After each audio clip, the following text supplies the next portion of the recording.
नमस्कार. आपण पुन्हा आज आपला जो भारताचा इतिहास आहे, तो भारताचा इतिहास समजून घेण्याच्या दृष्टीने प्रयत्न करणार आहोत. त्यामध्ये आपण आतापर्यंत मध्ययुगीन भारताचा इतिहास समजून घेण्याच्या अनुषंगाने विविध संकल्पना, टप्पे, त्याच्या व्याख्या आणि त्याचबरोबर वेगवेगळ्या संस्था ज्या आहेत, त्या संदर्भात चर्चा केलेली आपण आतापर्यंत दिसून येतात. आज आपण त्यातलाच थीम क्रमांक 2 जो आहे, त्या संदर्भात थोडं विस्तृतपणे माहिती घेण्याचा प्रयत्न करणार आहोत. मागच्या काही लेक्चर्स पासून आपण मध्ययुगीन भारताच्या संदर्भातल्या ज्या महत्त्वाच्या संरचना आहेत, त्या संरचनेच्या संदर्भातले जे विविध त्याची पदर आहेत, ते उलगडून दाखवण्याचा प्रयत्न करतो. उदाहरणार्थ सैन्य व्यवस्था, प्रशासन व्यवस्था, राजकीय प्रणाली, राजकीय संरचना. तर ह्या महत्त्वाच्या ज्या काही संकल्पना, संस्था आहेत, त्याचा आढावा आपण या सिरीजमध्ये किंवा या मालिकेमध्ये घेतोय. आणि आतापर्यंत आपण राजकीय इतिहासाच्या अनुषंगाने या सगळ्यांवर एक प्रकाशझोत टाकलेला आहे आणि प्रामुख्याने आपण 2 राजकीय व्यवस्था समजून घेण्याचा प्रयत्न करतो. एक म्हणजे दिल्ली सल्तनत आणि दुसरं म्हणजे मुघल. मुघलांचं साम्राज्य आणि दिल्ली सल्तनतीच्या काळामध्ये झालेल्या महत्त्वाच्या राजकीय बदल आणि या दिल्ली सल्तनतीचे जे काही अफगाण सुलतान किंवा ही जी काही मंडळी होती, मुघल आणि अफगाण आणि सल्तनतीतले म्हणजे ही जी मंडळी होती, यांनी ज्या ज्या नवीन प्रणाली याचं ओळख किंवा नवीन प्रणाली इंट्रोड्यूस केल्या, त्या प्रणालींची ओळख, त्याचा सगळा सांगोपांग विचार करून आपल्याला मध्ययुगीन भारताच्या इतिहासाच्या संदर्भात या प्रशासनिक अंगाने, लष्करी सैन्याच्या अंगाने, महसूल गोळा करण्याच्या अंगाने आणि इतर व्यवस्थांच्या बाबतीत काही नवी समज याद्वारे उलगडली जाते.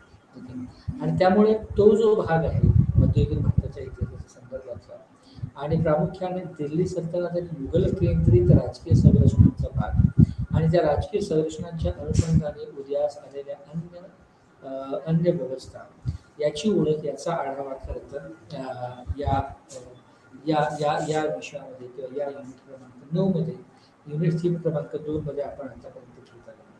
थीम क्रमांक 2 ही खरं तर मिलिटरी अँड ॲडमिनिस्ट्रेटिव्ह सिस्टम्स किंवा लष्कर आणि प्रशासकीय व्यवस्था समजून घेण्यासाठीच केंद्रीभूत अशी थीम आहे. त्यामुळे यामध्ये वेगवेगळ्या जागीरदारी, इक्ता आणि बऱ्याच काही जसं की मागच्या व्याख्यानामध्ये आपण सैन्याचं प्रशासन व्यवस्था, त्याचे ओहदे किंवा त्याच्या पदावल्या इत्यादी इत्यादीचा गोष्टीचा उल्लेख केला होता. आज आपण मिलिटरी किंवा ॲडमिनिस्ट्रेटिव्ह स्ट्रक्चर्स म्हणून किंवा त्या अंतर्गत येणारा जो दुसरा शीर्षक किंवा उपशीर्षक आहे, ते म्हणजे इक्ता आणि जागीर. इक्ता आणि जागीर ह्या 2 खरं तर महसुलाच्या संबंधातल्या व्यवस्था होत्या की ज्याच्या आधारावर मुघल साम्राज्य आणि सल्तनतीच्या कालखंडातला पण बराचसा भाग आणि त्याच्या राजकीय डोलारा हा शाबूत होता. म्हणजे जी काही स्थिरता येते एखाद्या साम्राज्याला, ती स्थिरता खरं तर त्याचं लष्कर, सैन्य, प्रशासन, महसूल व्यवस्था या सगळ्या अंतर्गत बाबींमध्ये किती मोठ्या प्रमाणात एकत्रीकरण आहे, केंद्रीकरण आहे आणि ते किती सोपं आहे सामान्य लोकांसाठी, जनतेसाठी, याच्या प्रगल्भतेवर खरं तर ते अवलंबून असते. त्यामुळे हे जे काही मुद्दे आपण समजून घेत आहोत, हे मुद्दे दिल्ली सल्तनत आणि मुघल शासन, मुघल कालखंड यांना या सगळ्या संरचना सोयीच्या ठरल्या, गैरसोयीच्या ठरल्या किंवा त्यातून अन्य विद्रोह उभे राहिले, हे 3 मुद्दे आणि या 3 मुद्द्याच्या अनुषंगाने या संरचनांकडे बघितले जाऊ शकते. परंतु सुरुवात म्हणून, प्रारंभिक टप्पा म्हणून आपण जेव्हा या संरचनांकडे बघतो, तर खरं तर मुघल शासन किंवा सल्तनतीच्या कालखंडाच्या गरजेतून अशा प्रकारच्या व्यवस्थांची निर्मिती झालेली आपल्याला दिसते. आणि ह्या व्यवस्था तेव्हाच उदयास आल्या की जेव्हा या दोन्ही राजकीय प्रणाली, व्यवस्था एका स्थिर टप्प्यावर, इतिहासाच्या एका स्थिर टप्प्यावर येतात. कारण अस्थिर कालखंडामध्ये खरं तर वेगवेगळ्या पद्धतीच्या लढाया, संरक्षण, आक्रमण आणि आपला भूप्रदेश वाचवणं आणि त्यासाठी सांगोपांग विचारण्याकरता राबवलेली आर्थिक नियोजन अशा पद्धतीच्या किंवा आणीबाणीच्या स्थितीत वेगळ्या पद्धतीचं आर्थिक नियोजन असतं आणि स्थिर कालखंडाच्या बाबतीत वेगळ्या पद्धतीचं नियोजन की जे सकस किंवा विकासात्मक दृष्टीने पुढे जाणारं असू शकतं. असा जो विचार आहे तो आपल्याला या कालखंडामध्ये पण झालेला दिसून येतो. त्यामुळे ह्या ज्या काही संरचना सल्तनतीच्या आणि इतर कालखंडामध्ये उभ्या राहिल्या, मुघल कालखंडामध्ये उभ्या राहिल्या, त्याचा प्रारंभिक टप्पा हा एक गरज म्हणून उभ्या राहिल्या.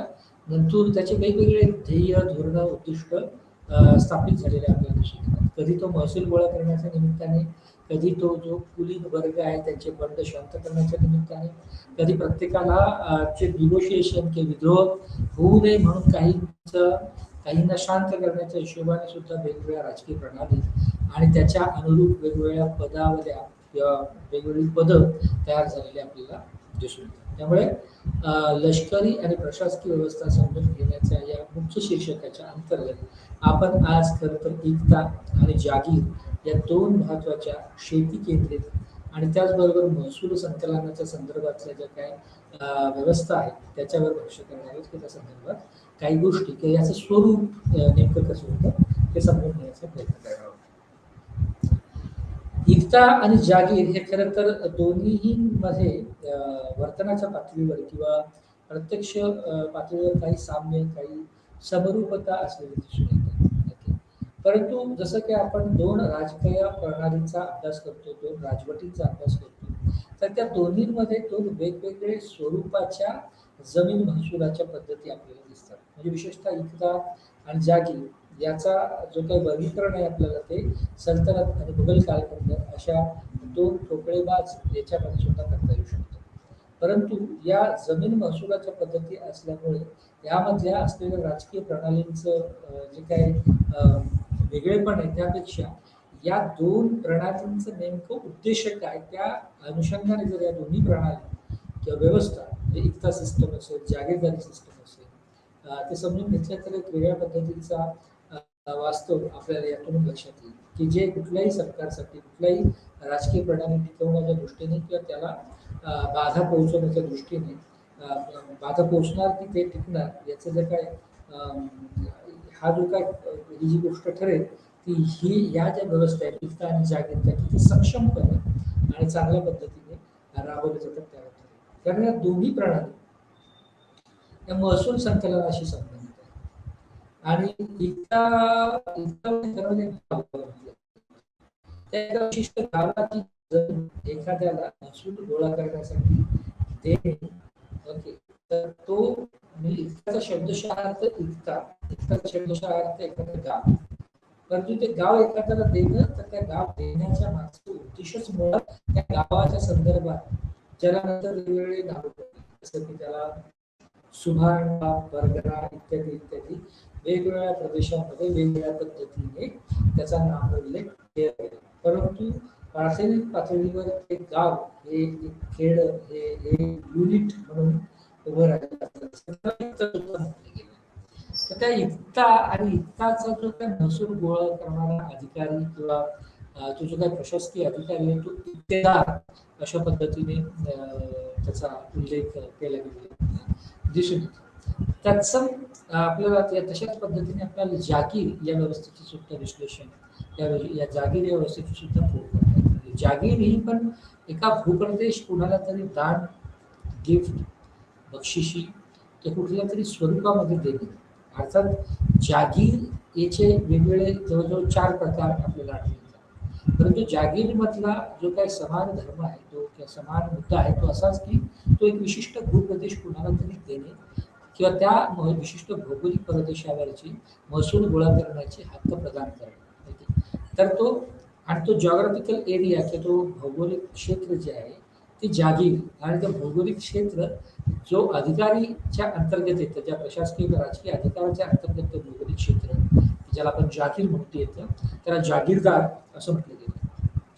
त्यामुळे एकताचा सांभाळ करणारा इक्तेदार आणि जागीरचा सांभाळ करणारा जागीरदार अशा जमीन महसुलाचं केंद्रबिंदू ठरलेल्या या दोन महसूल व्यवस्था सल्तनतीच्या त्याचबरोबर मुघल कालखंडामध्ये एका मोठ्या प्रमाणामध्ये त्या समृद्ध झालेल्या दिसतात आणि ज्यातून वेगळ्या प्रमाणाचा महसूल अगेन म्हणजे आर्थिक इतिहासामध्ये याचे वेगवेगळ्या फोड केलेले आहेत. म्हणजे किती प्रमाणात किती महसूल गोळा करावा इत्यादी इत्यादी की कोणकोणत्या प्रकारच्या जागिरी असाव्यात, कोणत्या प्रकारच्या जागिरी असू नयेत कारण जागीर यामुळे सुद्धा वेगवेगळी बंड म्हणजे त्याच्यामुळे कुलीन वर्गामध्ये किंवा एका विशिष्ट वर्गामध्ये असंतोष पसरलेला आपल्याला दिसून येतो. कारण जागीर देण्यामध्ये, दान देण्यामध्ये किंवा अगेन यातला एक महत्त्वाचा मुद्दा की जागीर असो किंवा रक्त असो, तो सुरुवातीच्या टप्प्यामध्ये वंश परंपरागत देण्यात आलेला नव्हता. कारण सुरुवातीच्या आणि म्हणून ज्यांना ज्यांना जागीरच्या इक्तेदारी मिळालेली आहे त्यांच्या सतत बदल्या होत असत. कारण ज्यांना जागीर किंवा इक्तेदारी मिळाली त्या अधिकाऱ्यांनी किंवा त्या लोकांनी सरकारच्या विरोधात बंड करून तो संपूर्ण भूप्रदेश ताब्यात घेण्याच्या अहमिकेतून ते विद्रोह झालेले आपल्याला दिसून येतात. आणि म्हणून सल्तनतीला, सुलतानाला किंवा बादशाला किंवा मुघल सम्राटाला ज्या जागीरदारांकडनं किंवा इक्तेदारांकडनं हा एक धोका सतत राहिलेला आपल्याला दिसून येतो. आणि त्यामुळे अशा पद्धतीचे धोके आणि इतर मर्यादांचा विचार करून काही काही प्रमाणामध्ये सतत या दोन्ही व्यवस्था बदलत गेलेल्या आपल्याला दिसून येतात. आणि ते बदल नेमके कोण काय कसे ते आपण पुढे पाहूच. पण यातला क्रक्स जो महत्त्वाचा मुद्दा आहे की सुरुवातीच्या टप्प्यामध्ये या व्यवस्था या वंश परंपरागत किंवा वारसा हक्काने त्यांच्या मुलांना मिळणाऱ्या नव्हत्या. सुरुवातीला ते एक त्या काळाचा भाग म्हणून एक वेतन त्यांना दिलेलं जायचं नव्हतं. वेतन ही प्रणाली अजून विकसित व्हायची होती किंवा ती दिली जायची नव्हती. त्या वेतनाच्या ऐवजी जागिरी दिल्या जायच्या. तर हा एक महत्त्वाचा डिस्टिंक्शन किंवा महत्त्वाचा बिंदू लक्षात घेणं गरजेचं आहे. वेतनाच्या ऐवजात मिळालेलं जागीर किंवा इक्ता आणि त्या इक्त्यावरूनचा महसूल गोळा करण्याचा अधिकार खरं तर हे त्या विशिष्ट प्रशासकीय अधिकाऱ्याचं उत्पन्नाचं साधन म्हणून गणलं गेलं.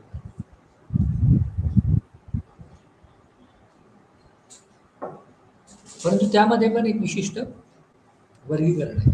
त्याचा विशिष्ट भागच त्यांना त्या महसूल गोळा करणाऱ्या अधिकाऱ्यांमुळे आणि इतर जो महत्त्वाचा उर्वरित भाग आहे तो राजकोशामध्ये किंवा सल्तनाच्या किंवा सुलतान किंवा मुघलांच्या त्या महत्त्वाच्या ट्रेझरीमध्ये द्यावा लागत असे. असाही काही काही ठिकाणी बदल आपल्याला दिसून येतात. आणि त्यामुळे याच्यातून एक वेगळ्या पद्धतीचं नेक्सस किंवा एक वेगळ्या पद्धतीच्या जागीरदारांच्या आणि इक्तेदाराची लॉबी नेटवर्क उभं राहून ते सत्तेला आव्हान करू नये त्यामुळे वेगवेगळ्या पद्धतीच्या स्ट्रॅटेजीज किंवा यंत्रणा सुलतान किंवा शासकाकडून राबवल्या गेलेल्या आहेत. जसं की यांच्या सतत 3 ते 4 वर्षानंतर बदल्या करणे, हे अधिकार हे पद वंशपरंपरागत किंवा वारसा हक्काने न मिळणं इत्यादी ज्या योजना होत्या त्या योजना ते बंड किंवा एक वेगळ्या पद्धतीचं लॉबिंग याद्वारे होऊ नये याची काळजी घेतलेली आपल्याला दिसून येते. त्यामुळे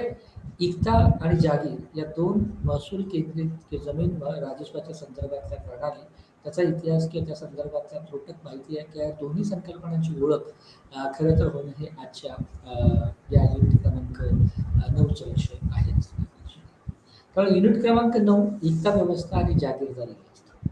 तर आपण या संपूर्ण व्याख्यानामध्ये इक्ता आणि जागीरदारी या दोन महसुलाच्या आणि त्यामुळे अत्यंत महत्त्वाच्या अशा आर्थिक प्रणालींकडे, आर्थिक संरचनेकडे लक्ष दिलं. आतापर्यंत आपण राजकीय आणि इतर प्रणालींनी समजून घेतल्या, परंतु आता ह्या ज्या दोन व्यवस्था आहेत त्या दोन व्यवस्था प्रत्यक्षपणे आर्थिक इतिहासाच्या संदर्भात आणि एखाद्या राजकीय व्यवस्थेच्या आर्थिक नाड्या ह्या कशा पद्धतीने समृद्ध होत गेल्या, मोठ्या होत गेल्या किंवा कमकुवत होत गेल्या याचा विचार मांडणाऱ्या खरं तर या व्यवस्था आपल्याला दिसून येतात. याचं कारण असं की जसं आपण अगोदर म्हटलं की इक्तेदाराला किंवा जागीरदाराला संपूर्णपणे तो महसूल जो गोळा केलेला 100% महसूल काय त्याला घेण्याचा अधिकार नव्हता.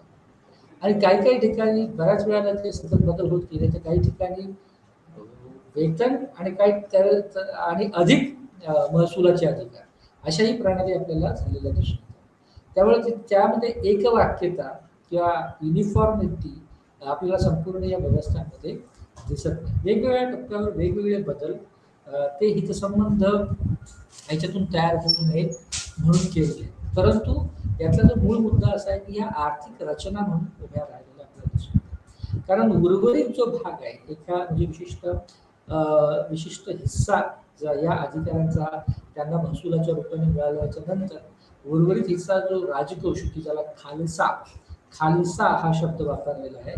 तो खालिसाला देणे किंवा तो त्या सगळ्या केंद्रीय राजकोषामध्ये टाकणे हा खरं तर एक महत्त्वाचा भाग या दोन्ही प्रणालींचा राहिलेला आहे. परंतु इक्तेदार किंवा जागीरदार याचं कार्य किंवा याचं कर्तृत्व हे केवळ महसूल गोळा करणे असं नव्हतं. तर महसूल गोळा केलेल्या महसुलातून त्यांचा स्वतःची उपजीविका, बक्षिशी किंवा वेतन म्हणूया होतं, तर ते भागवलं जायचं. परंतु त्याचं मुख्य कर्तव्य हे पुढेच आहे. या महसूल गोळा करण्यासंदर्भात अजून 2 कर्तव्ये इक्तेदारांना किंवा प्रत्यक्ष जागीरदारांना दिलेली आपल्याला दिसतात. त्यामुळे संपूर्ण व्याख्यानामध्ये आपण काय समजून घेणार आहोत तर नेमकं इक्ता आणि जागीर या 2 भौगोलिकदृष्ट्या महत्त्वाच्या आणि महसूल संकलनाच्या ज्या प्रणाली आहेत त्या नीटशा समजून घेणे आणि या संपूर्ण या जागीर आणि वित्त व्यवस्थेचे नेमकी उद्दिष्ट काय म्हणजे हा चॅप्टर आपण पूर्णपणे अवगत केल्यानंतर नेमकं आपल्याला काय कळणार आहे तर याची सांगणे किंवा याची उजळणी करणे खरं तर महत्त्वाचं आहे. त्यामुळे पहिल्यांदा आपण याची उद्दिष्ट समजून घेऊ.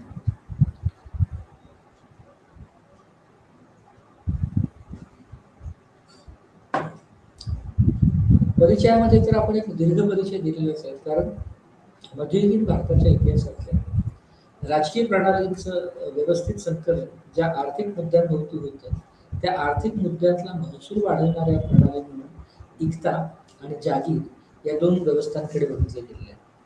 त्यामुळे आतापर्यंत आपण मी जी काय बोललो ते खरं तर एक दीर्घ प्रस्तावना किंवा परिचय म्हणून त्याच्याकडे बघता येईल. त्यामुळे याद्वारे हे संपूर्ण ढाचा किंवा स्ट्रक्चर आहे की हे आपल्या व्याख्यानामधून किंवा या त्याच्या आजच्या लेक्चरमधून आपण कोणकोणत्या मुद्द्यांना स्पर्श करणार आहोत.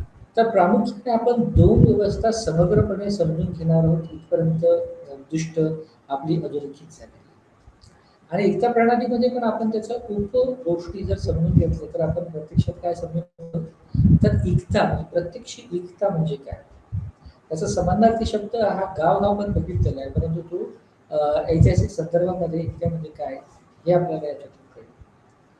एक इक्ता जो होता तो पेपरवरती इक्ता हा असा आणि दुसरा त्याची प्रत्यक्ष अंमलबजावणी नेमकी काय म्हणजे इक्ता ही एक सैद्धांतिक व्यवस्था म्हणजे काय आणि इक्ता ही एक प्रत्यक्षातील व्यवस्था नेमकी कशी होती म्हणजे सिद्धांत म्हणून इक्ता व्यवस्थेचा जो काही घडला गेलेला होता तर त्यानुसारच ही इक्ता व्यवस्था चालली राबवली गेली की प्रत्यक्षात इक्ता व्यवस्थेचं वेगळं स्वरूप दिसून आलं तर त्याचा उल्लेख किंवा त्याचा इतिहास किंवा त्याचं तो समजून घेणे हा सुद्धा एक महत्त्वाचा ढाचा आपला राहील.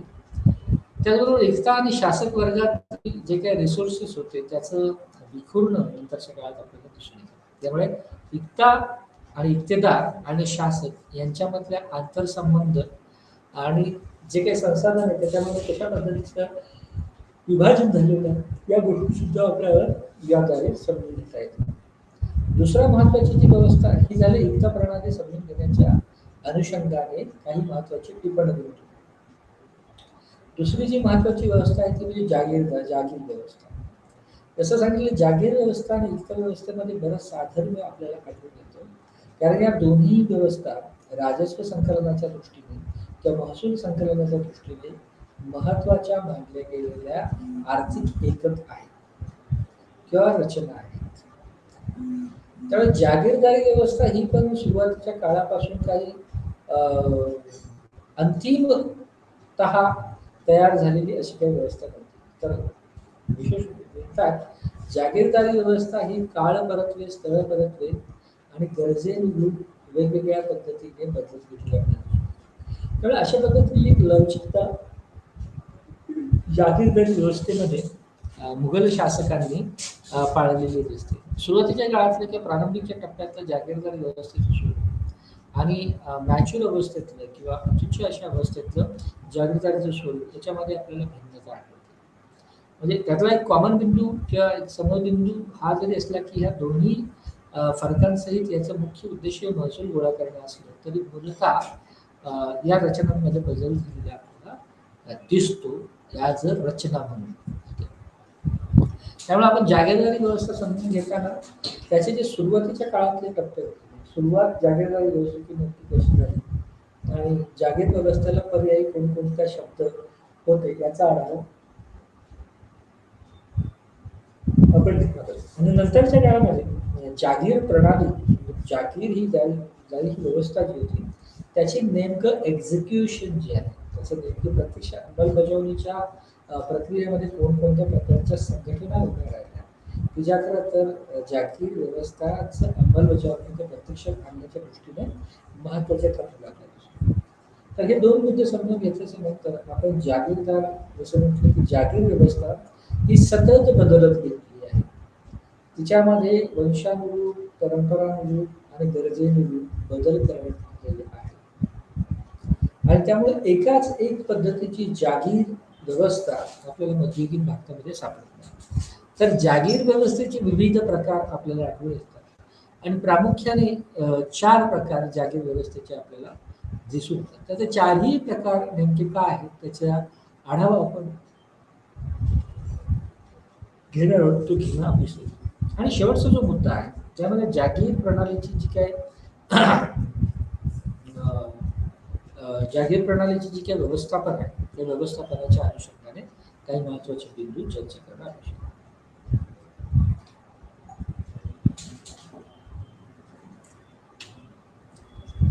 तर नेमकं हे समजून घेताना कुठल्याही प्रकारचं उद्दिष्ट या ठिकाणी डिफाईन करण्यात आलं की अधोरेखित करण्यात आलं. म्हणजे हा एकता व्यवस्था आणि जागीर व्यवस्था जर आपण समजून घेतली तर नेमकं आपल्याला याच्यातून काय उमजेल, काय समजेल तो बिंदू सुद्धा आपल्याला त्याच्याकडे सुद्धा लक्ष देणं गरजेचं आहे, तर तो बिंदू सुद्धा समजून घेणं गरजेचं आहे.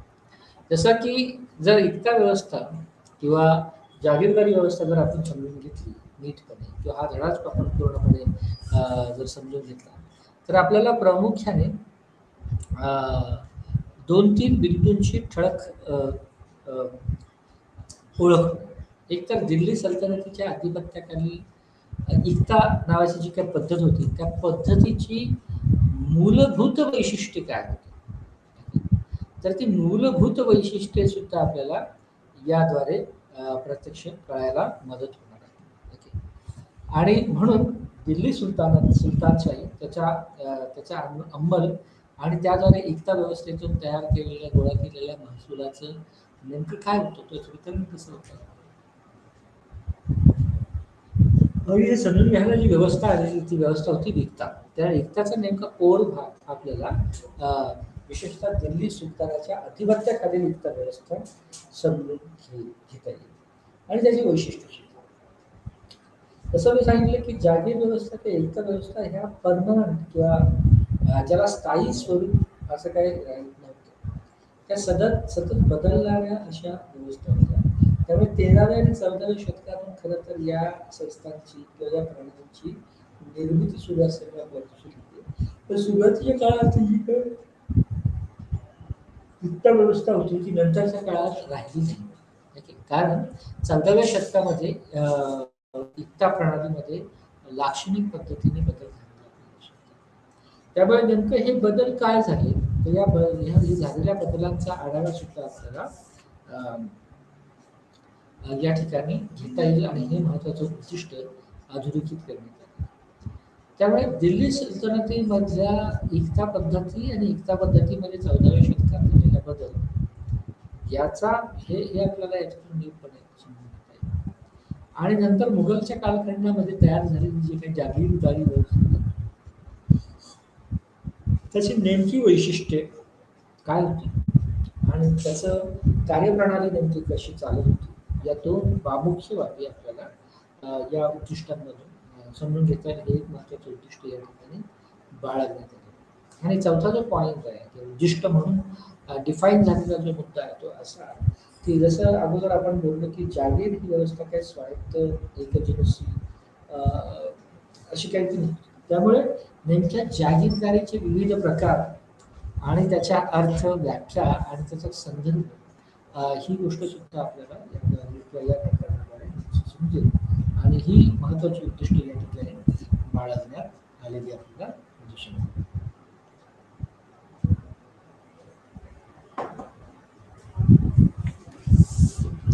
आता या संदर्भामध्ये आपण एकता व्यवस्था म्हणजे काय ते समजूया. इक्ताचा शब्दशः अर्थ हा खेडे असंच होतो. या मध्ययुगीन भारताच्या संदर्भातले जे काही तत्कालीन इतिहासकार किंवा या कालखंडाच्या संदर्भातले ज्यांनी प्रामुख्याने ऐतिहासिक नोंदी ठेवल्या त्याच्यामध्ये सुद्धा हाच मुद्दा अधोरेखित होतो की इक्ता ह्या कुठल्या तरी गावाशी संबंधित असलेली प्रणाली म्हणून त्याच्या नोंदी आपल्याला आढळतात. आणि खरं तर ह्या इक्ताच्या अगोदरचा जो इक्ता आणि जागीर याची जी पार्श्वभूमी जी आहे ती खरं तर 13व्या आणि 14व्या शतकामध्ये ही इक्ता व्यवस्था सुरू झालेली आपल्याला दिसते. त्यामुळे इक्ताचे आणि जागिरीचे असे दोन वेगवेगळे प्रकार आपल्याला दिसून येतात. या ज्या काळामध्ये 13व्या 14व्या शतकामध्ये या दोन महसुली संकलनाच्या पद्धती ज्या अस्तित्वात आल्या तोपर्यंत सल्तनतीचा मोठ्या भूभागावर विस्तार झालेला होता. सल्तनतीने स्वतःची राजकीय प्रणाली बळकट करण्याच्या दिशेने त्यांचं पाऊल पडलेलं होतं. त्यामुळे एक अस्थिर मजबूत आणि बळकट असा तो साम्राज्य विस्तार सल्तनतीच्या कालखंडामध्ये झालेला आपल्याला दिसून येतो. ठीक आहे. एका बाजूला तो होत होता, दुसऱ्या बाजूला या प्रणाली येत होत्या. त्यामुळे तो काही पट्ट्यामध्ये पूर्ण झालेला होता सल्तनतीचा विस्तार आणि मजबूतीकरण किंवा बळकटीकरण, आणि काही ठिकाणी 13व्या 14व्या शतकामध्ये हा सुरू होता. म्हणजे प्रारंभिक जर समजा भाग आपण एकता आणि जागृत व्यवस्थेचा समजून घेतला तर हा कालखंड तोच आहे की सल्तनतीचा विस्तार आणि सल्तनतीचं राजकीय प्रणाली म्हणून मजबूतीकरण होत होतं. त्यामुळे त्यावर नियंत्रण कुणाच असं त्यावर नियंत्रण ठेवलं जावं या पद्धतीच्या गरजेतून खरं तर एकता आणि जागिरीचा उद्गम झालेला आहे. त्यामुळे नियंत्रणाचे विविध प्रकार या काळात तयार झाले. म्हणजे समजा जो राजा राजवंश किंवा राजवट ही पूर्णपणे याचा भाग होत नाही तर त्यांना स्वायत्त पद्धतीचं अर्ध स्वातंत्र्य देण्याचा सुद्धा एक प्रकार त्या ठिकाणी होता. आणि त्याच्या बदल्यामध्ये त्या राजकीय संस्थांमधलं की त्याच्यामधलं महत्वाचं महसूल संकलन हे खरं तर खालिसामध्ये जमा होण्याची सुद्धा प्रकार. त्यामुळे अर्ध स्वातंत्र्य म्हणजे स्वायत्ता पूर्णपणे न देता अर्धी स्वायत्तता देणे किंवा विविध गोष्टी भेट देणे म्हणजे जमिनीच्या स्वरूपामध्ये सुद्धा भेट देणे हे नियंत्रणाचे एक स्वरूप म्हणून या काळामध्ये त्यामुळे जर समजा याचा ओरिजिन किंवा उगम जर बघायचं झालं तर इक्ता या प्रणालीचा जो उगम आहे तो तुर्कांच्या संदर्भात होतो. त्यामुळे तुर्कांनी इक्ता या प्रणालीचं व्यवस्थापन किंवा शोध लावलेला आपल्याला दिसतो. त्यामुळे इक्ता ही जी प्रणाली आहे म्हणजे इक्ता ही प्रणाली आहे तुर्कांची प्रणाली म्हणून त्याच्याकडे बघितली. परंतु इक्ता प्रणालीचं वैशिष्ट्य काय आहे की या इक्ता प्रणालीमध्ये सल्तनतीचं किंवा दिल्ली सल्तनतीचा जो कार्यकाळ आहे किंवा राजकीय प्रणाली आहे तिचं केंद्रीकरण होण्यामध्ये मोठ्या प्रमाणामध्ये भर घातलेली आपल्याला दिसून. त्यामुळे इक्तामुळे आपल्याला राज्यव्यवस्थेचं केंद्रीकरण होण्यासाठी मदत झालेली आपल्याला दिसून येते. त्याची सुरुवात ही तुर्कांनी केलेली आपल्याला दिसून येते. ओके. त्यामुळे इक्ता हा खरं तर अगोदरचा जो राजकीय प्रणाली किंवा राजकीय वंश होता की ज्याला आपण सल्तनतीचा कालखंड म्हणतो त्या सल्तनतीच्या कालखंडाच्या संदर्भात इक्ता प्रणालीचं वैशिष्ट्य हे मुख्य वैशिष्ट्य आपल्याला म्हणता येईल. त्यामुळे इक्ता प्रणालीने दिल्ली सल्तनतीला मजबूत केलं, त्याला केंद्रीभूत केलं, त्याच्या महसुलाच्या इतर गोष्टींचं केंद्रीकरण केलेलं आपल्याला. आणि मुघलकालीन वेतनाचा भाग म्हणून मुघलांच्या संदर्भात जागीर व्यवस्था सुरू करण्यात आलेली आपल्याला दिसून येते. त्यामुळे जागीर ही याचं ढोबळमानाने जर वर्गीकरण करायचं तर इक्ता ही आपल्याला सल्तनतीच्या कालखंडावर भाष्य करताना दिसते आणि जागीर किंवा जागीरदारी व्यवस्था ही आपल्याला मुघलकालीन वेतन व्यवस्था किंवा मुघलकालीन प्रणाली समजून घेण्यामध्ये मदत करते. काही ठिकाणी जागीर जी आहे म्हणजे ही खरं तर मनसबदार हा जो एक महत्वाचा अधिकारी किंवा महसुलाच्या संदर्भातला महत्वाचा अधिकारी म्हणून दिसून येतो. त्या मनसबदाराच्या समतुल्य जागीरदारीच्या द्वारे वेतन आपल्याला त्या ठिकाणी दिसून येतं.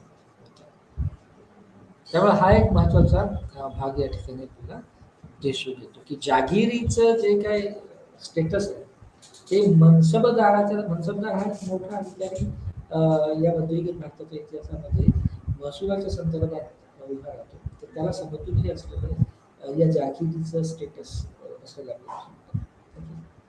आणि जागिरीच्या संदर्भात अजून सुद्धा किंवा इतर संदर्भात अजून सुद्धा गोष्टी किंवा संकल्पना आपल्याला समजून घेता येईल. जसं की जमा हा जो शब्द होता तो अंदाजे त्या विभागावरच्या त्या इक्तामधल्या किंवा त्या जागिरीमधला किती महसूल गोळा झाला त्या अंदाजे महसुलाला जमा हा शब्द प्रयोग केला. तर जमा हा शब्द प्रयोग गोळा झाला म्हणजे एक्सपेक्टेड म्हणजे किती गोळा करणं अपेक्षित होतं, अंदाजे किती महसूल येणं अपेक्षित होतं, त्याला जमा हा शब्द वापरला गेलेला आहे. आणि प्रत्यक्षात गोळा झालेला जो महसूल होता त्याला हशील हा शब्द प्रयोग. त्यामुळे या दोन्ही व्यवस्था अस्तित्वात आणताना जमा म्हणजे अंदाजे महसूल किती महसूल गोळा होईल याचा याचा याचा एक अदमास आणि हशील म्हणजे प्रत्यक्षात गोळा होणारा कर. तर या दोन्हीमध्ये एक समतुल्य किंवा समतोल साधला जाईल अशा अपेक्षेने सुद्धा अशा पद्धतीच्या व्यवस्थांची निर्मिती करण्यात आली. परंतु बऱ्याच ठिकाणी म्हणजे सिद्धांत म्हणून इक्ता आणि जागीर व्यवस्था ह्या थोड्याशा आयडियल व्यवस्था जरी दिसून येत असल्या तरी ज्या समतोलाची चर्चा या संस्था स्थापनेमध्येच दडलेली आहे तो समतोल काय पूर्णपणे वेळोवेळी कधी साध्य करता आला. आणि तो समतोल खरं तर न राहिल्यामुळे वेळोवेळी बदल होत गेले.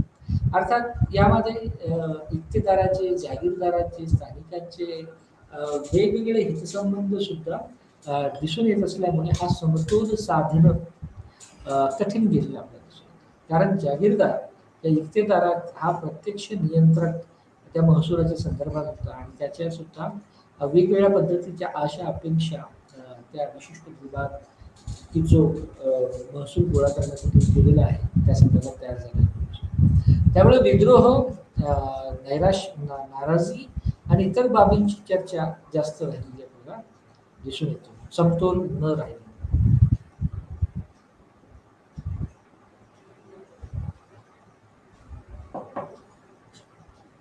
त्यामुळे आतापर्यंतच्या विवेचनामध्ये इक्ता आणि जागीर या दोन महसूल संकलनाच्या व्यवस्था. इक्ता व्यवस्था ही तुर्कांनी सुरू केली. जागीर व्यवस्था ही मुघल कालखंडामध्ये फोफावली किंवा उदयास आली. याचं मुख्य उद्देश कर संकलन, महसूल संकलन आणि जमा आणि हशील याच्यामध्ये एक समतोल साधणं असं होतं. पण तो समतोल न राहिल्यामुळे वेळोवेळी वेगवेगळ्या पद्धतीचे बदल या व्यवस्थेमध्ये होत गेले. आता नेमकी ही व्यवस्था काय त्यात झालेले बदल याचा आढावा आपण पुढच्या काही स्लाइड्समध्ये करून घेण्याचा प्रयत्न. आता खरं तर ही प्रणाली जी आहे म्हणजे इक्ता व्यवस्था असेल किंवा जागीरदारी व्यवस्था असेल ही खरं तर एका राजकीय संरचनेचा भाग म्हणूनच त्याच्याकडे बघतो. म्हणजे राजकीय संरचनेचा एक अविभाज्य भाग म्हणून महसूल संकलनाची ही पद्धत आहे. त्यामुळे या इक्ता प्रणालीमध्ये मुख्य त्याचं वैशिष्ट्य म्हणून ती एक राजकीय प्रणाली आहे. त्याला एक स्वतःची राजकीय संरचना होती. त्याचं प्रमुख काम इक्ता व्यवस्थेमधलं महसूल गोळा करण्याचं होतं. त्याच पद्धतीने गोळा झालेल्या महसुलाचं वितरण करणं हे सुद्धा या इक्ता व्यवस्थेची जबाबदारी होती. ओके, भूमी वेगवेगळ्या जमिनी होत्या त्या जमिनी अनुदान देण्याचेच प्रकार सुद्धा या इक्ता प्रणालीमध्ये दिसून येतात. दान दिलेल्या जमिनीचा जो काय राखणदार किंवा त्याच्यावर त्याचा कब्जा किंवा तो जो काय अधिकारी होतो त्याला मुक्ती किंवा बली असं म्हटलं गेलेलं आहे आपल्या. त्यामुळे अशा पद्धतीची व्याप्ती आपल्याला इक्ता प्रणालीमध्ये दिसून येते.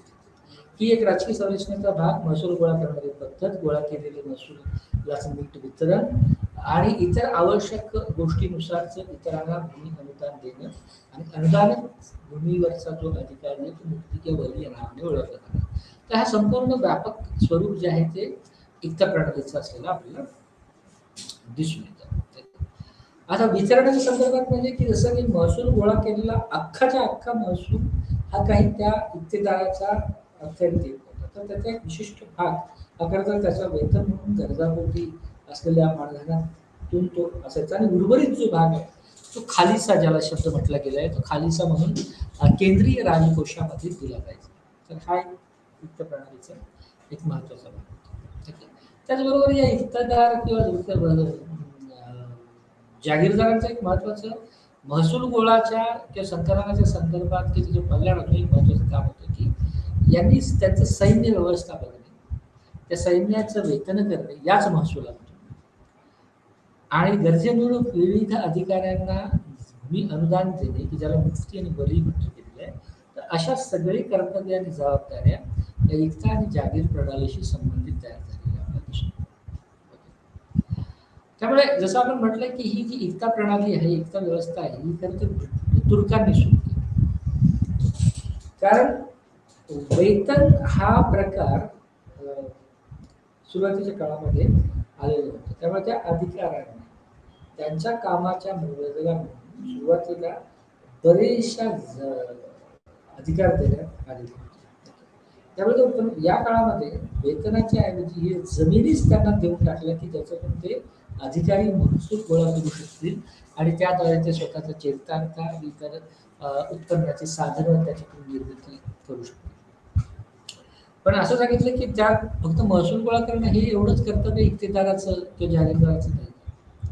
तर त्या महसूल गोळा करण्याच्या संदर्भात गोळा केलेल्या महसुलाचं नीट वितरण करणं म्हणजे स्वतःचा एक महत्त्वाचा एकास 10 किंवा काही पद्धतीत तो एकास 20, एकास 10 ते एकास 20 या टप्प्यामधला स्वतःचा हिस्सा काढून घेतल्यानंतर उर्वरित महसूल जो होता तो त्यांनी ठेवलेल्या सैनिकांचं वेतन, त्यांच्या अखत्यारीत येणाऱ्या बऱ्याचशा गोष्टींवरचा खर्च तो त्या प्रणालीमधून या इक्ता प्रणालीमधून येत असलेला आपल्याला दिसतो. परंतु इक्ता प्रणालीमध्ये ज्या अधिकाऱ्याकडे या जमिनी इक्ता किंवा अख्खी गावं महसूल संकलनासाठी दिली, तर ती एक तात्कालिक गरज म्हणून किंवा ती क्षणिक गरज म्हणून तिच्याकडे होती. कारण ज्यांना तो इक्ता दिला जातो याचा अर्थ त्यांना त्या जमिनीची मालकी हक्क मिळतो असं नाही. त्यामुळे जमिनीवर अधिकार त्या इक्तेदाराचा राहत नाही किंवा होत नाही. ओके.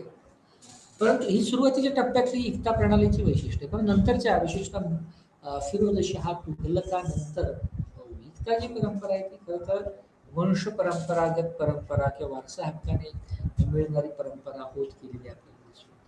आणि त्याही केसमध्ये म्हणजे फिरोजशाह तुघलकाच्या कार्यकाळामध्ये सुद्धा मुक्ती आणि बलीची नियुक्ती करण्याचा प्रयोजन होतं. ज्यांना भूमी किंवा अनुदान दिली जायची ज्यांच्याकडे त्या भूमी अनुदानामध्ये जो काही प्रमुख अधिकारी आहे तो मुक्ती किंवा बली या नावाने ओळखला जायचा आणि दुसऱ्या शब्दात तो त्या विशिष्ट प्रदेशातला प्रांतिक प्रमुख म्हणून सुद्धा ओळखलेला गेलेला तुला दिसून येतो. कारण प्रांतीय प्रशासनाचा प्रमुख म्हणून या मुक्ती किंवा बलीकडे बघितलं गेलेलं असतं.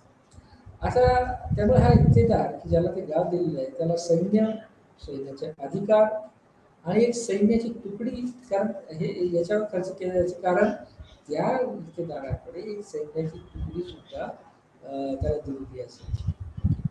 त्यामुळे त्याला घोडदळ आणि पायदळ याची एक तुकडी बनवण्याचा अधिकार त्या इक्तेदाराला असायचा. आणि ही जी इक्ता जी पद्धत आहे त्या इक्ता पद्धतीमध्ये सुद्धा 3-4 वर्षानंतर बदल्या किंवा स्थानांतरण करण्याच्या नियम करण्यात आणि याद्वारे या सगळ्या लोकांचं वर्चस्व याची लॉबिंग तयार होणे हा एक त्यामध्ये असू शकतो.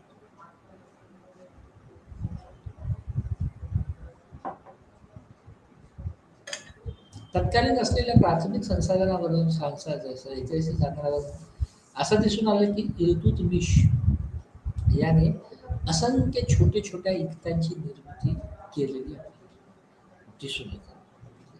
तर सुरुवातीच्या काळात वेतनाऐवजी तो विशिष्ट इक्ता किंवा गाव देऊन त्याच्यावरचा महसूल गोळा करण्याचा अधिकार त्यांना देणे, त्याच्यातून त्यांच्या गरजा भागवणे अशा पद्धतीचे सायकल तयारच केल्या पाहिजे. परंतु जेव्हा अल्लाउद्दीन खिलजी ह्या गादीवर आला, तेव्हा त्यांनी नव्याने परत रोख वेतन सुरू केलं आपल्या देशात. आता रोख वेतन मिळाल्यानंतर खरं तर या सगळ्या सरदारांनी किंवा यांनी खुश होण्याच्या ऐवजी त्या या सगळ्या निर्णयाकडे विरोध केला. कारण रोख रक्कम दिल्यामुळे ती जर जमीन मिळायची महसुलासाठी, त्याच्यातून मिळणारा महसूल आणि इतर वेगवेगळ्या गोष्टी ज्या ज्यांना करणं शक्य होतं त्या बंद झालेल्या असल्यामुळे एक मोठा कुलीनांचा अमीरांचा वर्ग खरं तर अलाउद्दीन खिलजीवर नाराज असलेला दिसून येतो. त्यामुळे या खिलजी नंतर जो मोहम्मद बिन तुगलक आहे, तर एकदा सारख्याच एक वेगळी व्यवस्था तयार झालेली दिसत होती त्या काळात, की ज्याला वजह असं म्हटलं जातं. आणि त्या वजहचा प्रमुख म्हणून वजहदार. तर ह्या सगळ्या संकल्पना खरं तर एकता आणि एकता प्रणालीशी साधारण सांगतात, की एकता प्रणाली समजून घेण्याच्या दृष्टीने ह्या अत्यंत महत्त्वाच्या म्हणून याच्याकडे आपल्याला बघता येईल. आता हे झालं थिओरिटिकल आस्पेक्ट जो होता एकता प्रणालीचा, तो आपण आतापर्यंत समजला. पण आता याचं नेमकं प्रॅक्टिकल किंवा प्रत्यक्ष अंमलबजावणी नेमकी कशी झाली, तो सुद्धा मुद्दा समजून घेणं अत्यंत महत्त्वाचं आहे. खरं तर ह्या ज्या काही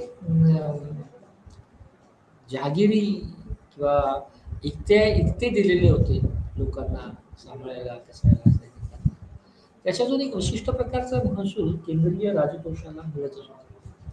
परंतु या काळामध्ये ज्यांना हे अधिकार देण्यात आले त्यांच्याकडे विविध पद्धतीचा भ्रष्टाचार, त्याच्यातून विविध पद्धतीच्या आर्थिक शोषणाच्या रचना उभ्या राहण्याचा धोका होता. त्यामुळे खिलजी काळामध्ये, अलाउद्दीन खिलजी काळामध्ये ज्यांना ज्यांना हे त्याचे अधिकार देण्यात आले होते, त्या संदर्भात काही कठोर नियम बनवण्यात आले.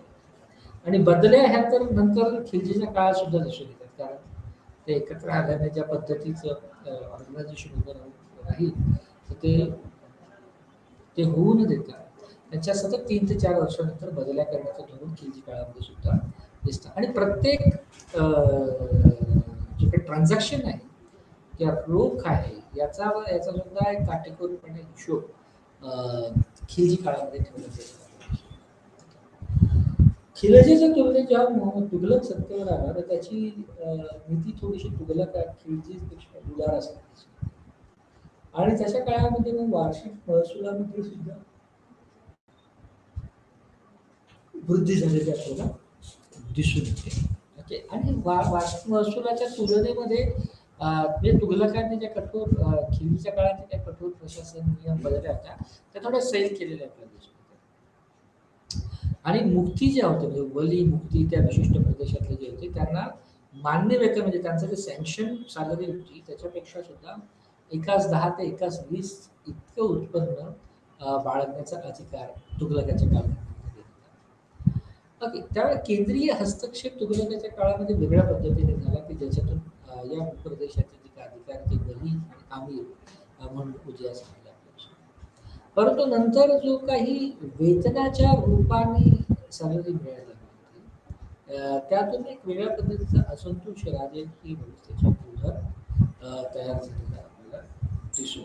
कारण त्या सैन्य नायक जे होते, सेनापती जे होते, त्यांना राजकोषातून वेतन दिल्या जाण्याची प्रक्रिया सुरू झाली होती, की ज्यामुळे यांना यांच्यामध्ये संतुष्ट राहिला. फिरोज तुघलकच्या कालखंडामध्ये वेतन वृद्धी, महसूल वगैरे याच्यामध्ये दिसून येते, की ज्याला जमा असा शब्द वापरलेला दिसून येतो. आणि लोधी काळ जो ह्या इतकाच्या, ज्याला इतका म्हटलं गेलं, खेडा म्हटलं गेलं, त्याला हळूहळू परगणा हा सुद्धा शब्द वापरण्यात आलेला. त्या सल्तनतीचं मुख्य उत्पन्न जमीन महसूल होतं, की ज्याला ते जर सल्तनतीचं उत्पन्न म्हणून या जमीन महसुलाला जर आपण विचारात घेतलं, तर त्या अवस्थेला त्या प्रक्रियेला खालिसा असं म्हणतात. त्यामुळे या इतकं म्हणजे काय, जमीन महसूल गोळा करणे याचं कर्तव्य म्हणून काय, एक त्यांनी जमीन महसूल गोळा करणे, 2 त्यांनी कायदा सुव्यवस्था, 3 सैनिक सहाय्यता, हे सुद्धा याचं एक महत्त्वाचं लक्ष. त्याचबरोबर एकता ही प्रणाली या प्रणाली रुजू करण्यामध्ये किंवा प्रत्यक्ष अंमलबजावणी करण्यामध्ये सुलतानाचे, राजाचे, सम्राटाचे सुद्धा एक गणित होतं. आणि ते गणित काय होतं की याद्वारे अमीरांवर एक वेगळा चेकमेट किंवा नियंत्रण स्थापित करता येऊ शकतो होतं. आणि जसं की नंतर हळूहळू ही प्रणालीचा हिशोब किताब देखरेख ही कठोर बनत गेली, त्यामुळे त्याच्या देखरेखीवर सुद्धा नंतरच्या काळामध्ये गुप्त हे बसवण्यात आलं. ओके. की ज्याला बरीद हे नाव देण्यात आलं. या मुक्त्याला बरीद. त्यामुळे मुक्ती, अमीर, हे वली हे जे काय प्रशासकीय अधिकारी की जे जमीन महसुलाच्या संदर्भात उदयास आले होते, त्याच्यावर नियंत्रण सुलतानशाहीला, सम्राटाला ठेवणं गरजेचं वाटलं. त्यामुळे जर समजा त्यांना विवाह जरी करायचा असेल, तर इतर कुठल्या गोष्टी करायच्या असेल तर सुलतानाची परवानगी आवश्यक मानली गेली. आणि या सगळ्या अटी जातींमुळे वेगळ्या पद्धतीचा विद्रोह खरं तर या ठिकाणी तयार झाला आणि त्यामुळे वेगवेगळ्या बदल्या अजून वाढल्या. ते वेगळं सायकल. त्या पहिल्यांदा पण मोहम्मद तुघलक याने हा वेतनाचा मुद्दा बाहेर काढला होता. म्हणजे त्यांना ह्या अशा महसूल संकलनाचे अधिकार देण्याऐवजी त्यांना केंद्रीय कोशातून वेतन सुरू केलं. आणि मोहम्मद तुघलकांच्या इतर महत्वाकांक्षी योजनांपैकी सुद्धा पैकी ही सुद्धा एक महत्वाची योजना बघितली. त्याच्या इतर योजना ह्या खरं तर डब्यातच गेलेल्या दिसून येतात. परंतु या ठिकाणी हा जो केंद्रीय कोशातून वेतन देण्याचा फतवा किंवा देण्याचा निर्णय मोहम्मद तुघलकाने काढला, त्याजवळ एक वेगळा असंतोष तयार झाला. त्या असंतोषाला पुन्हा शांत करण्यासाठी पुढचा जो काही राजा होता तो फिरोज तुघलक या कालखंडामध्ये त्याने थोडं सैल केलं, ढील केली होती. आणि त्यामुळे त्याच्या मुलांना सुद्धा, म्हणजे ज्याचा जो आता इक्तेदार आहे त्याच्या मुलांना सुद्धा तो इक्तेदारीचा मान राहील अशा पद्धतीच्या गोष्टी फिरोज तुघलकने डॅमेज कंट्रोल करण्यासाठी करायचं. तर याद्वारे फिरोज तुघलकाने ज्या ज्या भूमिका किंवा ज्या ज्या गोष्टी केल्या त्याच्यातून एकूण विद्रोह कमी झाला, परंतु संपूर्ण राज्यव्यवस्थेचं जे केंद्रीकरण होतं ते हळूहळू विखरत गेले किंवा त्याचं विकेंद्रीकरण सुरू झालं. आणि जवळजवळ नंतरचा जो लोधी वंश 1451 सत्तेवर येतील त्या कालखंडापर्यंत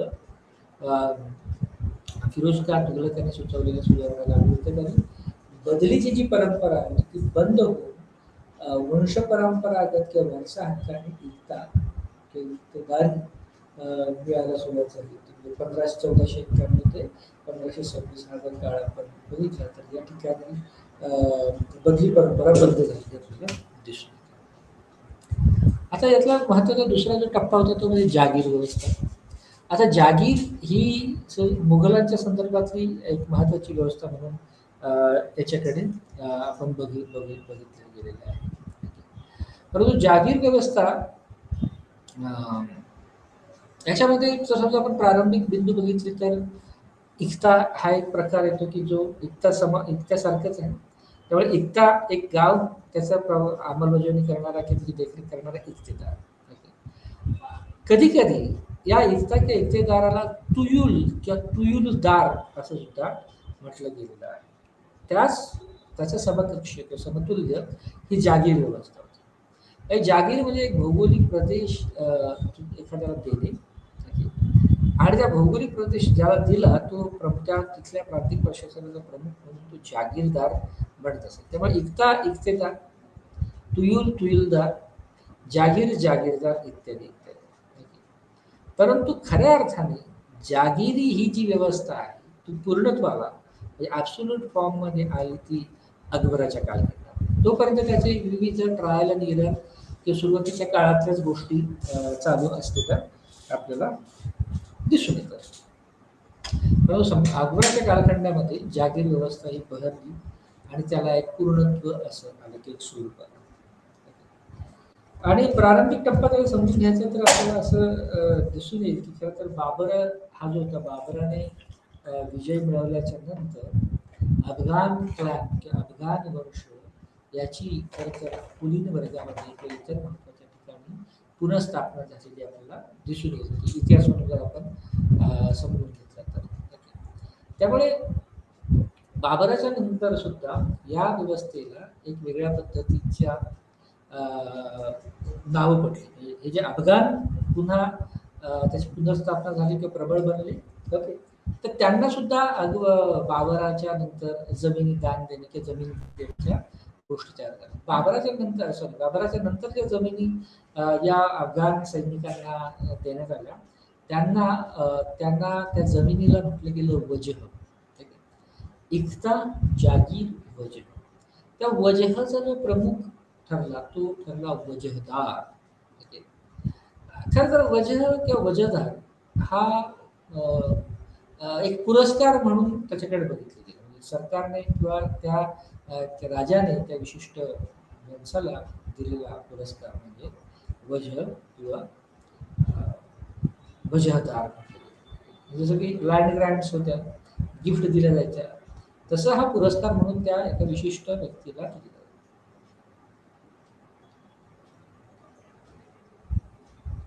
आणि या संदर्भामध्ये सुद्धा तेच की या संपूर्ण महसुलाचा एक हिस्सा वजह आणि उरलेला हिस्सा खालिसा की जो केंद्रीय राजकोषामध्ये जात होता. ओके. आणि नंतर म्हणजे काही ठिकाणी ही प्रणाली वजहदाराची प्रणाली आली. बऱ्याच ठिकाणी नंतरच्या काळामध्ये हाकीम नियुक्त करण्यात आले. हाकीम म्हणजे गव्हर्नर, तो गव्हर्नर नियुक्ती करण्यात आली आपल्याला दिसून येते. ही कुठल्या संदर्भात? ही प्रारंभिक टप्पा हा वजहदार आणि काही ठिकाणी गव्हर्नरांची नियुक्ती म्हणजे जागीरदारी व्यवस्थेच्या अगोदरची प्रणाली म्हणून समजली जाते. नंतरच्या काळात ही जागीरदारी भौगोलिक भूप्रदेश दान करण्याची किंवा देण्याची प्रथा सुरू झाली. खरं तर अकबर याचा कालखंड येईपर्यंत हा संपूर्ण भौगोलिक भूप्रदेश हा एकसंध बनलेला नसतो.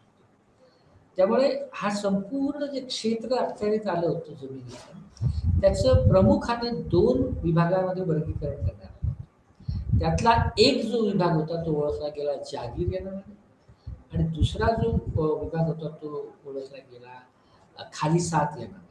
खालिसात म्हणजे डायरेक्ट सेंट्रल गव्हर्नमेंटचं, सेंट्रलचं महसूल आणि राजकोष वगैरे. आता यामध्ये सुद्धा जागीरदार जो होता इथपर्यंत जेव्हा ते पूर्णत्वाला येतो तो पदानुसार ठरलेलं वेतन, परंतु तो वेतन देण्याऐवजी जमीन देणे, जागीर म्हणून देणे, अशी गोष्ट याही ठिकाणी किंवा ती जी संकल्पना, तो जो आराखडा आहे तो याही ठिकाणी सुरू झाला. परंतु जागीरदारांनी ज्यांना जमिनी दिल्या, खरं तर त्याच्याकडून अपेक्षा होती की ज्यांना त्या जमिनी दिल्या त्या जमिनीचा विकास आणि त्याच्या आसपासचा विकास घडून येतो. परंतु जागीरदारांनी कधी दीर्घकालीन विकासाच्या उपाययोजना केलेल्या दिसून येत नाही. आणि त्यामुळे जागीरदारी व्यवस्थेचं मुख्य लक्ष काय राहिलेलं आहे होतं, तर कमीत कमी वेळेत जास्तीत जास्त महसूल गोळा करणे. त्यामुळे अशा पद्धतीचं त्याचं स्वरूप राहिलेलं आपल्याला दिसून येतं. याचबरोबर जागीरदारी व्यवस्थेच्या संदर्भात दुसरा एक महत्वाचा अधिकारी या ठिकाणी की ज्याचाही संबंध जमिनीशी येतो तो होता मनसबदार. अर्थात मनसबदाराचं जे वतन होतं ते नगदी होतं, रोख होतं, कॅश होतं. त्यामुळे त्या व्यवस्थेला सुद्धा नगदी असं म्हटलं गेलेलं आपल्याला दिसून येतं. आणि याशिवाय उर्वरित जे काही क्षेत्र होतं, उर्वरित ज्या काही गोष्टी होत्या त्या ठिकाणी जमाबंदी अशा पद्धतीच्या प्रणाली किंवा जागीर संघटना, महसूल गोळा करण्याच्या संघटना प्रणाली उद्या आलेल्या आहेत. ओके. कारण जमाबंदी हे खरं तर दाम याच्याशी निगडीत आहे. मूल्य की त्या काळामध्ये चांदीचे शिक्के, नाणी या तुलनेमध्ये तो कर किंवा तो महसूल गोळा करण्याची प्रक्रिया होती. त्यामुळे जमा हा जो काही शब्द होता तो सुद्धा भूराजस्वाशी संबंधित होता, जमिनीच्या महसुलाशी संबंधित होता. आणि त्याचबरोबर इतर टॅक्सेस जसं की परदेश गमन शुल्क किंवा ज्या काही बंदरगाह जिथे बोटी लागतात, व्यापारी बोटी लागतात, त्या बंदरगाहाचं जे सीमा होतं त्याचं शुल्क. तर ह्या सगळ्या ज्या गोष्टी आहेत त्या दाममध्ये, त्या टक्क्यामध्ये, त्या सोन्याच्या तांब्याच्या नाण्यामध्ये स्वीकारल्या जायच्या. त्यामुळे याला जाम म्हटलं गेलं. आणि जी महसूल वसुली याद्वारे केली जायची, त्या महसूल वसुलीला हाशील, प्रत्यक्षात काय हाशील झालं तर त्या वसुलीला हाशील म्हटलं गेलेलं आपल्याला दिसून येतं. त्याचबरोबर मनसबदार जो होता त्याचं स्वतःच एक वेतन होतं, त्याचं एक रोख होतं की ज्याला नगद म्हटली गेली, नगदी म्हटली गेली. परंतु त्याच्याशिवाय सुद्धा उर्वरित जो काय महसूल होता की जो मनसबदाराचा नाही आहे, की जो इतर गोष्टींसाठी राखीव आहे, त्याला पैबाकी असं म्हटलं जातं. ओके. त्यामुळे ह्या सगळ्या गोष्टी खरं तर जागीर प्रणालीच्या संघटना नेमकी कशी राहिली, तर त्या संघटनेच्या संदर्भात या गोष्टी आपल्याला समजून घेता येतात. तिसरा जो मुद्दा आहे की याचे जसं की जागीरदाराचे विविध प्रकार होते. आणि प्रामुख्याने 4 प्रकार आपल्याला या ठिकाणी दिसून येतात जागीरदाराचे. एक म्हणजे जागीर तनखा, म्हणजे वेतनरूपी जागीर देणे, की ज्यामध्ये बदल्या वगैरे हे सगळ्या या ठिकाणी सुद्धा अ, या ठिकाणी सुद्धा आपल्याला दिसून येत होतं. त्यामुळे एक प्रकार होता तो म्हणजे जागिरी तनखेचा. दुसरा जो प्रकार होता की मशरूत जागीर. मशरूत जागीरमध्ये एखाद्याला दिलेली सशर्त जागीर, म्हणजे त्याच्यावर नियम आहेत, त्याच्यावर काही अटी आहेत. ओके. वतन जागीर म्हणजे वतन जागीर म्हणजे जमीनदार किंवा स्वायत्त जे शासक होते त्या काळात त्यांना दिलेली जमीन वतन म्हणून. ओके. पण ही जी वतन जागीर होती ती हळूहळू ती वंश परंपरागत झाली. ओके. कारण ती स्थायी स्थिर राहिली, म्हणजे याच्यामध्ये बदल्या नाही. अगोदरचे जे काय या अगोदरचे जे काही जागीर तनखा होते त्याच्यावर 2-3 वर्षांनी त्याच्या बदल्या केल्या जायच्या. ती ती तनखा जागिरी तनखा केली जायची, त्याच्या बदल्या केल्या जायच्या. पण वतन जागीर ही वंश परंपरागत झाली, ती स्थायी रूप राहिली, त्याच्या बदल्या केल्या जायच्या नाही. आणि कधी-कधी याचं जे रूपांतर आहे वतन जागिरीचं ते कधी-कधी वेळ प्रसंगी जर राज्य संकटात असेल तर त्याचा महसूल हा खलिशामध्ये परावर्तित झालेला आपल्याला दिसून येतो. त्याचबरोबर मनसबदार, आता मनसबदाराला वेतन पण मिळायचं आणि तनखा जागीर पण मिळायची. त्यामुळे असे 4 प्रकार खरं तर या ठिकाणी आपल्याला जागीरचे दिसून येतात. आणि जागीरदाराचं व्यवस्थापनामध्ये प्रत्यक्ष एक राजकीय अधिकारी ठेवलेला होता, की जो या सगळ्या जागिरी व्यवस्थेवर, जागीर सिस्टमवर देखरेख ठेवेल. त्याला नंतर सुभा, दिवाण अशा सुद्धा एक नावं पडली. ओके. त्यामुळे जागीरदार जो आहे तो या शेतकऱ्यांचं शोषण वगैरे तर करणार नाही ना, याची काळजी वाहणारा एक अधिकारी सुभ्यामध्ये नेमला गेला तो म्हणजे दिवाण. ओके. आणि अफगाणाच्या काळामध्ये सुद्धा अशा पद्धतीच्या अधिकाऱ्यांच्या नियुक्त्या करण्यात आल्या आणि जागीरदारांना अकबराच्या काळामध्ये खरं तर फौजदारीचे अधिकार प्राप्त झालेले आपल्याला दिसतात. आज आपण इथे थांबू. नमस्कार.